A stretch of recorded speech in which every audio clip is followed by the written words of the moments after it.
Some of Hollywood's most magical movie moments are created using optical effects. It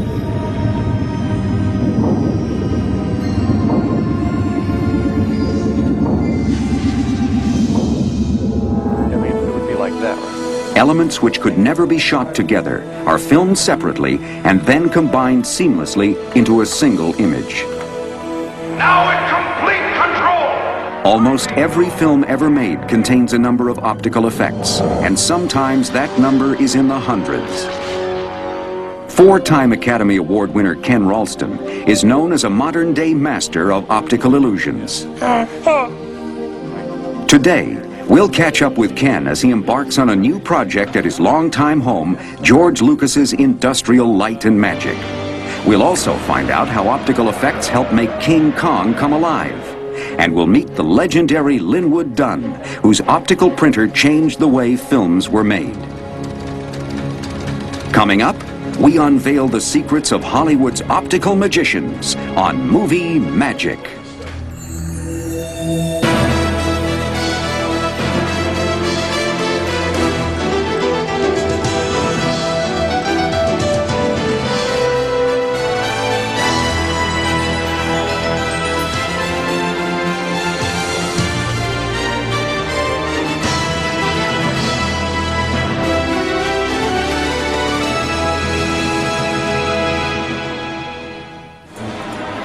Over there! Two more of them!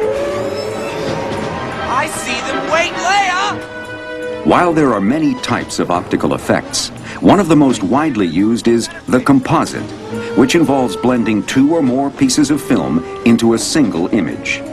This process is not as simple as it sounds. This scene from Return of the Jedi was created by combining a shot of Luke Skywalker and Princess Leia on a speeder bike with a separately filmed background. Industrial Light and Magic optical supervisor John Ellis was an optical cameraman on this action-packed sequence.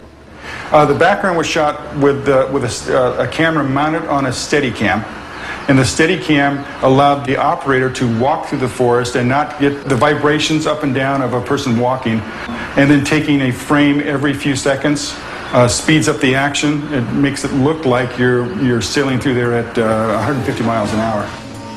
The actors were shot here at ILM in our stage against the blue screen.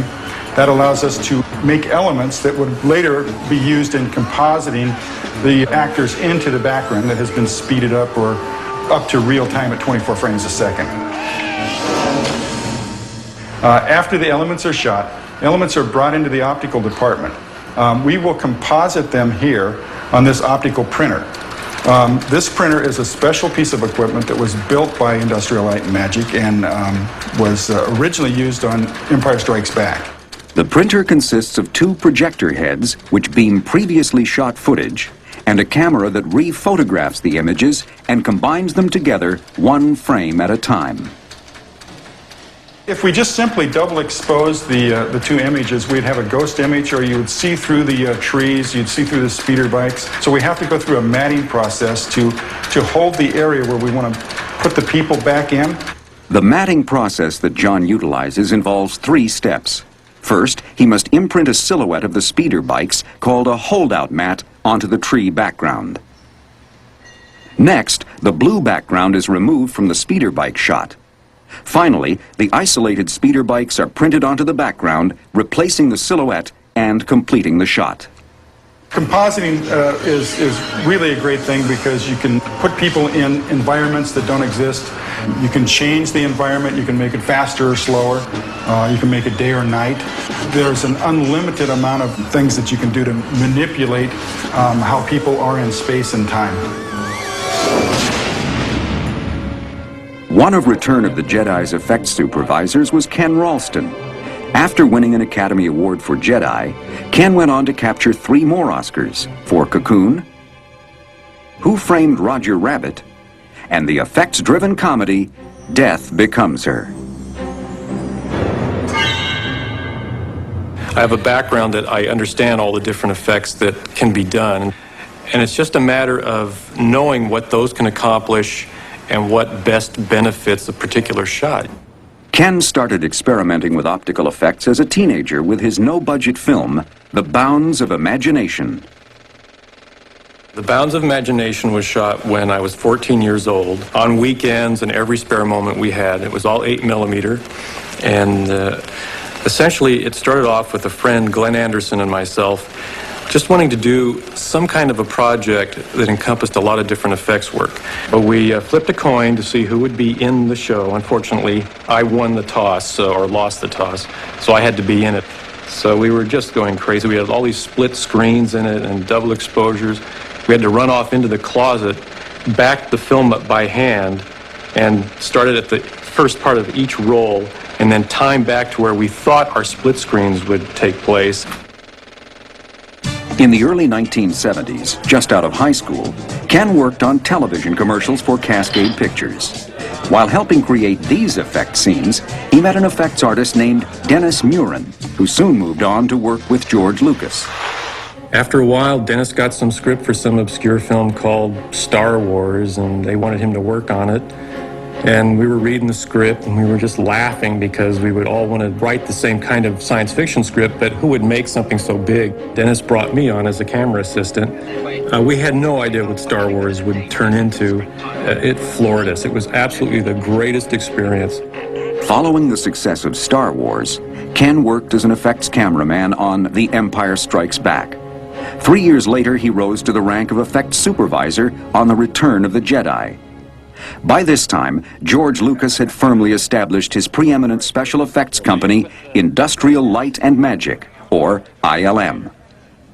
As George got comfortable with how to go about doing some of the effects shots, that caused Empire Strikes Back to expand to a certain degree. And based on that, when Jedi came along, it went through the roof. We had 3 supervisors doing it, Richard Edlund, Dennis Murin, and myself. And we each took a sequence or a segment of the movie to do because it was so big. The main sequence that I was responsible for was the space battle sequence. Compared to the other space battles in the previous films, this one was much larger, had a lot more separate elements, a lot more ships involved. But because of the sheer number of spaceships and how many passes it has to go through the optical printer, any little error can cause a screw-up. The blue screen, if it isn't exactly right, well, your mattes don't work quite right. The color balance, if one ship isn't timed just right in amongst 50 ships, then you have to do the whole shot over again if you can see it. There's always some little problem that can come up, and some of the shots have mistakes in them, but you can't see them. Despite its limitations, the optical printer was effectively used by the ILM effects team to bring the Star Wars saga to a thrilling conclusion. As their reputation grew, Ken Ralston and ILM were called on to create ever more difficult composite shots. In this scene from Back to the Future 2, star Michael J. Fox appears as 3 different characters.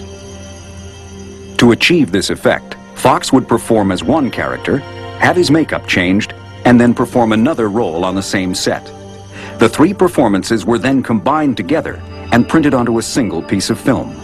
The pizza shot went on for 3 days, and we had to be on top of every little nuance going on in these shots to make it work. While complex scenes like this have only recently become possible, composite shots have been an important part of motion pictures since long before the optical printer. In the early days, composite shots for films like The Great Train Robbery were done right inside the camera. Director Edwin S. Porter shot the moving background first, covering a portion of the lens. He then rewound the film, covered the other portion of the lens, and shot the actors. Good work, come on! In the 1930s, filmmakers began to develop the optical printer as a means of combining images. Linwood Dunn, a cameraman at the time, quickly became known as the finest practitioner of optical effects with films such as King Kong. I did the optical printing for the studio, and so when I walked in on their stage one day and saw them trying to put shots together in a more difficult way than they could on an optical printer, and I then said, look, you shoot those things separately and I'll put them together, and if you want to change the contrast or make it lighter or darker, I just run them through again.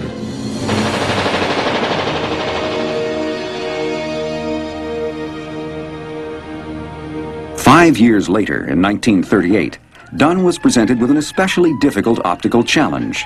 He had to combine shots of stars Katharine Hepburn and Cary Grant with a full-grown leopard named Baby. The optical printer was used in bringing up Baby because they found early in the film that the trained leopard was a little too dangerous to have in with the principal actors. The shot, for example, where up in the hallway, Cary Grant walks through, gets in an elevator, the leopard follows him, and then Hepburn follows the leopard, were all shot separately, but we always had to shoot the leopard first because we wanted to see how fast he walked. Dunn eventually created complex opticals for nearly 1,000 films, including Cimarron, The Hunchback of Notre Dame, and Orson Welles' Citizen Kane. On Citizen Kane, when Orson Welles came to the studio, of course he never heard of an optical printer, and finally one day we introduced him to it and let him know that it was a magic machine and there many things could be done with it. He would ask for actually ridiculous things that from a practical standpoint you wouldn't attempt them.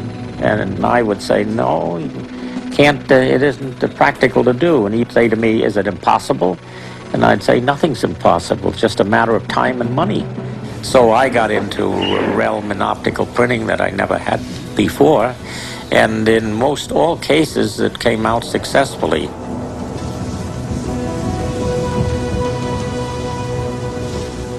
For this scene, Dunn used his optical printer to combine live-action elements of Wells, the people in the aisles, and actor Ray Collins with matte paintings of the poster of Wells and the seated audience.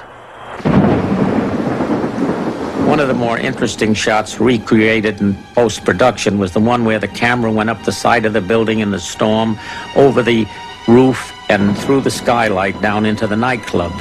They were two separate scenes, and when Wells wanted to combine it into a continuous scene, I introduced a synthetic lightning flash on the optical printer, combined it by an out-of-focus mix with the reverse zoom going down into the nightclub. By the year 1942, dozens of optical printers were in use in Hollywood. Each one of these printers was custom designed. Linwood Dunn was hired to create an optical printer which could be mass-produced by the military. The need for an optical printer in the training films in World War II became very apparent when directors like Frank Capra got into the service in the Signal Corps. And they were commissioned to make certain kind of training films and propaganda films. And so they were used to having the certain sophistication that motion pictures have. They couldn't order them because it was not a shelf item like a camera. So Kodak commissioned me to design printers and see that they were manufactured for the United States government.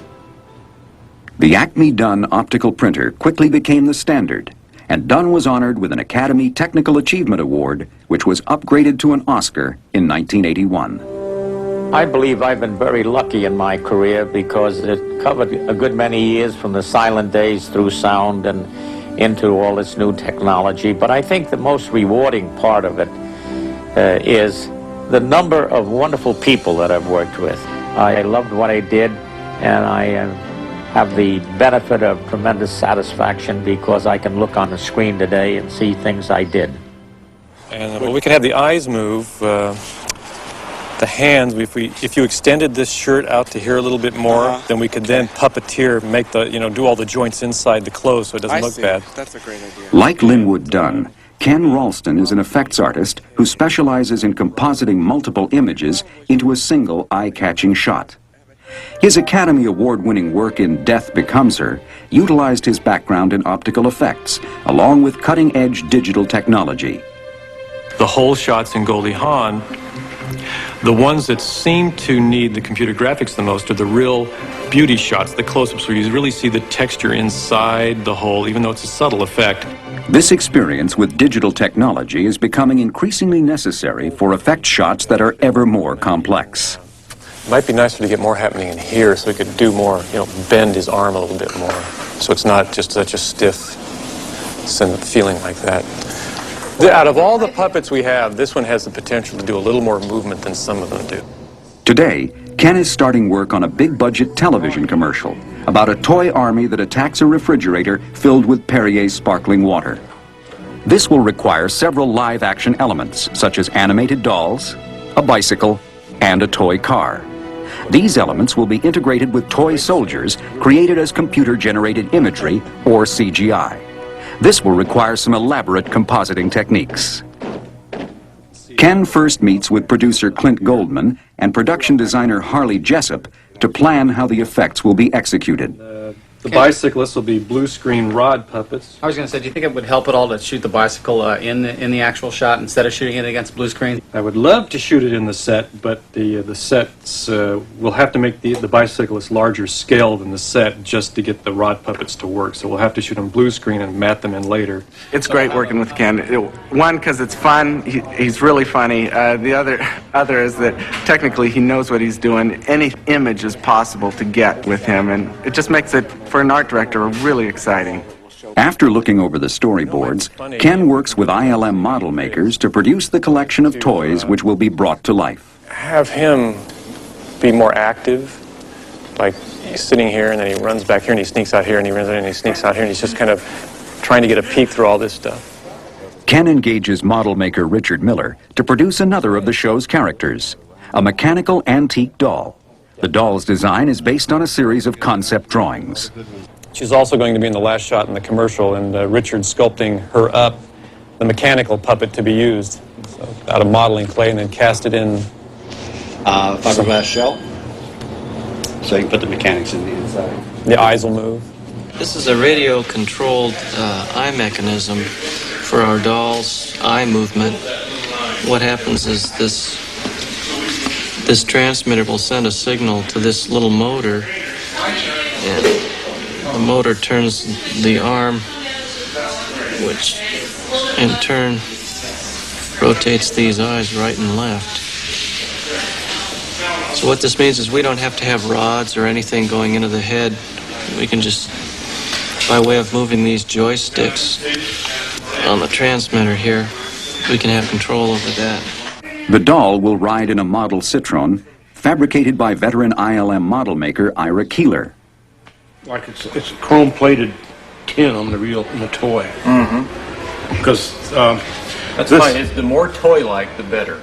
We're going to shoot this car blue screen. Camera will be on this side looking at it.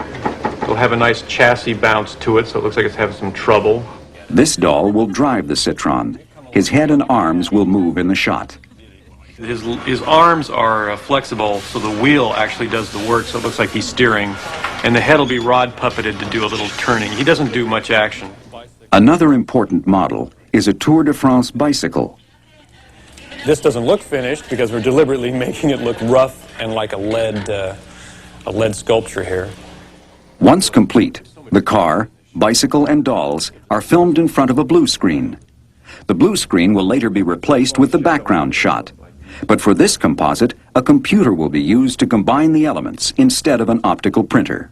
Any of this is fine. He's just kind of looking around. And with an optical printer, the blue screen is removed photographically. But that requires composited film to be developed before the composite shot can be seen. Digital compositing allows every step of the process to be displayed on screen instantaneously. in optical, if you have an error on your mat, you have to go back and spend an entire day rebuilding all your different elements. In digital, you can see an error and immediately correct it, so the time is reduced tremendously on how long it takes to do a shot. That's perfect. Perfect. Send it, ship it, final. Yow! While most of the elements in this commercial are physical models shot blue screen, Ken has decided that the toy soldier will be created as computer-generated imagery. This allows the animators to make one soldier and then use the computer to replicate it into an entire army. That's bizarre. The challenge begins in ILM's model shop, where Richard Miller fabricates a model soldier. These are photographs of a 12-inch maquette, which is a sculpture that Richard Miller did and Harley painted up for the basic idea of what the lead soldiers will look like, even though they'll only be scaled to this, they'll probably be about that high. And this gives computer graphics a starting point as to how the sculpture should look in its design. Next, the model is scanned into a computer to create a three-dimensional image of the soldier. How to work this thing. Computer graphics supervisor Doug Smythe and animator Joe Pasquale add color, detail, and motion to the figure. There's something strange about our arm action here, even though you've matched it to what they were doing. It's a bit extreme in the forward position, I think. It almost looks like they're hyperextending or popping their elbows. This one especially. He's not swinging all the way back. He's just going like that, like he's got a kink in his arms. With Ken's input, the CGI team completes the animation. Oh, that's fantastic. I love what the shadows are doing here. That's really great. Working how the lights are shifting around them like that. The last element needed to complete the commercial is the sparkling water itself. We shoot it locked off slightly wider than what this is, but this is a good starting point to get these measurements down. Once the soldiers attack the refrigerator, the bottles will explode, drenching all the toys with a sparkling shower. Okay, here we go. Ready and action. A pressurized system is used to create this physical effect, which is filmed on a high-speed camera at 120 frames per second. Here we go, and rolling.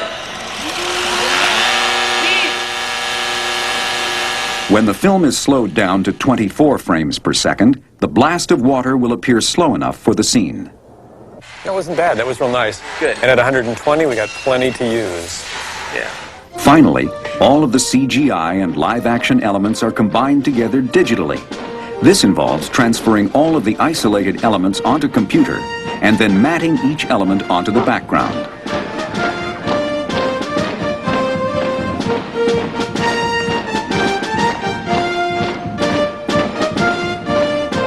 The result is a perfectly rendered CGI army brought to life in a mechanical toyland of epic proportions. At ILM, the spectacular has become the expected, but that doesn't stop Ken Ralston and his cohorts from continuing to look forward. And you're always trying to push that envelope, give the audience and the production people something that will, be unique. And trying to find that next unique image is a constant challenge, and I think that keeps us, those juices flowing, and it's what drives us crazy, and I think it's what inspires us the most.